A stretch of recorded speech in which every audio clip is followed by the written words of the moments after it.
Cuối cùng thì ngày ấy cũng đến. Ngày mà bạn chờ đợi mong mỏi, trông chờ từng ngày từng đêm để nó đến.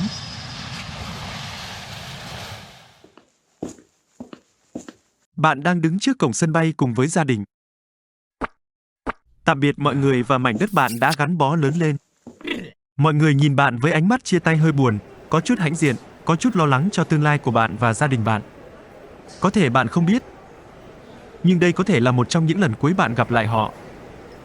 Nhưng trong lúc đó bạn chỉ thấy mình thật oai phong và đặc biệt hơn người khác.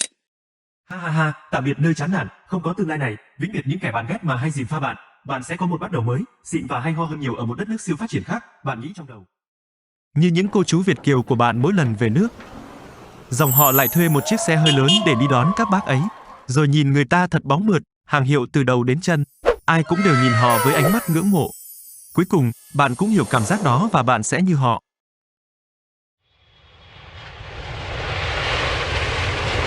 Chuyến bay diễn ra thuận lợi. Bạn đặt chân tới nước Mỹ mà bạn hàng đêm mong ước. Khung cảnh, con người, cây cối, mọi thứ, thậm chí cả bầu không khí. Hít vào cũng có cảm giác rất khác so với không khí ở nơi bạn lớn lên. Bạn thích cực cảm giác nơi đây. Yes. Mọi thứ diễn ra thật thuận lợi, êm đềm.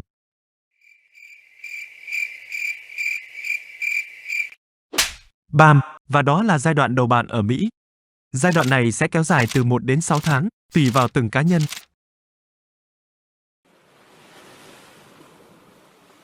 Bạn có bao giờ nghe về nguyên lý tảng băng trôi chưa? Đây là tảng băng. Đây là mặt nổi của nó. Và còn lại là phần chìm. Ở giai đoạn đầu ở Mỹ, bạn sẽ chỉ tập trung hay nhìn thấy được những mặt nổi của quốc gia này.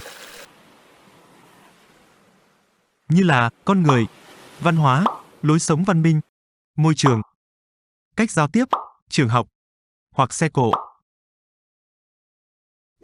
Cụ thể hơn là gia đình bạn gặp gỡ người mà bảo lãnh bạn đến Mỹ, mọi người đoàn tụ, vui vẻ, quan tâm nhau.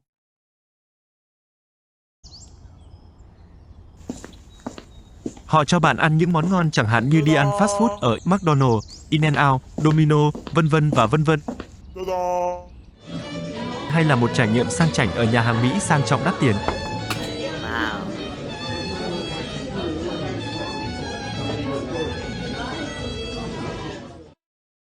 Không những thế, họ còn đưa bạn đi các trung tâm lớn để mua sắm đồ hiệu.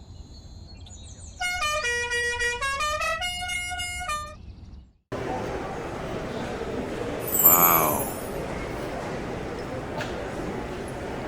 Chơi những trò cảm giác mạnh như tàu lượn siêu tốc. Gặp một con chuột khét tiếng ở Disneyland.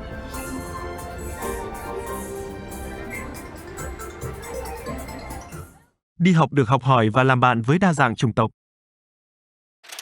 Bạn cảm thấy thật choáng ngợp với những điều tuyệt vời này. Yes. Bạn thích cuộc sống mới này. Và rồi những ngày tháng tươi đẹp đó cũng trôi qua. Bạn nhận ra gia đình mình đang ở trong một tình huống vô cùng tiêu cực. Gia đình bạn và người họ hàng xa đã bảo lãnh bạn qua Mỹ có vấn đề khi ở chung vài tháng qua.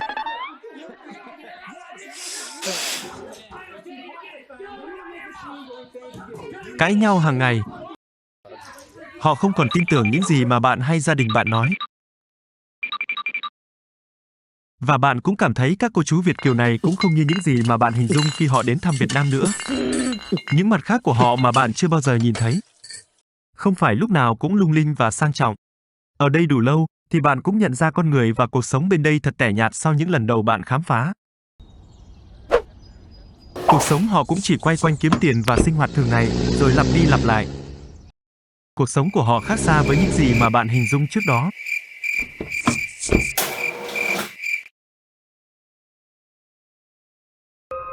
Và bản thân bạn cũng đang mắc phải một vấn đề gì đó.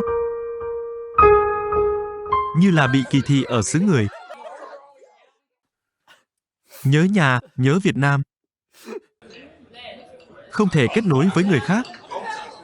Rào cản ngôn ngữ. Hay không theo kịp chương trình học ở trường. Không tìm được việc làm. Lương bổng thật thấp, có thể nhiều ở Việt Nam nhưng cũng chỉ là đủ sống ở Mỹ. Tư tưởng mỗi người thật khác. Bạn bị nạn, không ai giúp đỡ.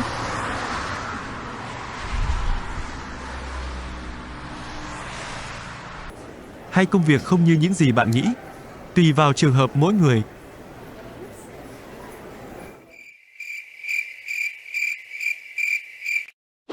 Bam! Và đó là giai đoạn thứ hai. Mặt xấu của tảng băng. Và giai đoạn này nếu bạn ở đủ lâu ở Mỹ hay một quốc gia khác từ 6 tháng trở lên, bạn sẽ nhận ra được mọi khiếm khuyết ở đây mà bạn chưa từng thấy. Bạn cảm thấy chán nản hay thậm chí muốn bỏ cuộc.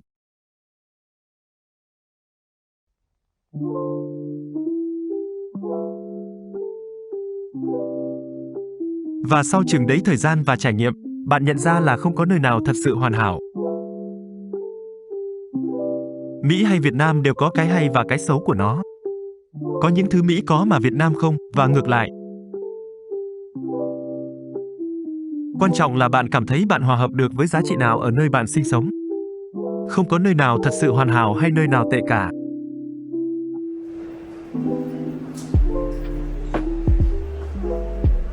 Hiện nay nhu cầu đi nước ngoài định cư hay du học rất cao. Vì vậy nên mình muốn chia sẻ trải nghiệm sinh sống ở Mỹ cho mọi người tham khảo những mặt tốt và xấu. Mình làm video này mong mọi người có thể xem xét và suy ngẫm trước khi quyết định sinh sống ở một nước khác. Và đừng so sánh cuộc sống mình và người khác ở bề nổi mà nhanh chóng quyết định một điều gì đó. Chúc bạn may mắn và hẹn gặp lại!